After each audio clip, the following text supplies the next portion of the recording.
દાદા દરવાજો ખોલજો, Rahul light fitting વાળો આવ્યો.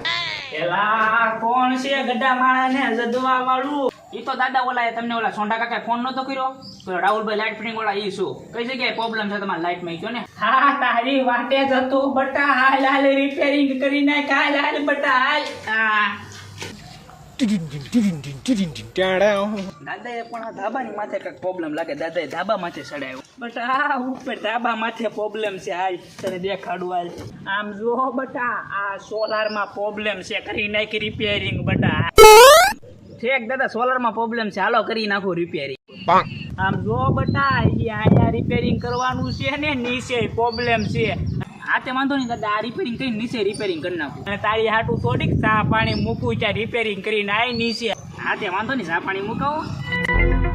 સોલાર તો રિપેરિંગ થઈ ગઈ છે, હાલો દાદાભાઈ હેઠે જવાનું પૂછો કઈ જગ્યાએ પ્રોબ્લેમ છે બીજી. મારો કાકાનું રિપેરિંગ તો કરી નાખ્યું છે. લે આ શ્રાવણ મહિનામાં કેરી હે આના બાના હું ઘડી હેઠે ને એક બે કેરી ખાઈ લો.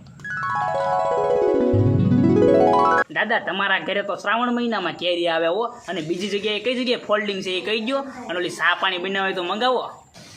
દાદા હું તમને કહું નીચે ક્યાં જવો, ચા પાણી મંગાવો. એલા બોલો સોઢો કેતો છો કે આ ઇલેક્ટ્રિક વાળાનું કામ રેડી નથી, હવે ના ટોલી ગયો. દાદા તમને એ કાકાએ કીધું તું કે રાહુલ ઇલેક્ટ્રિકનું કામ રેડી નથી, તો એ તમે મને શું કામ બોલાવ્યો?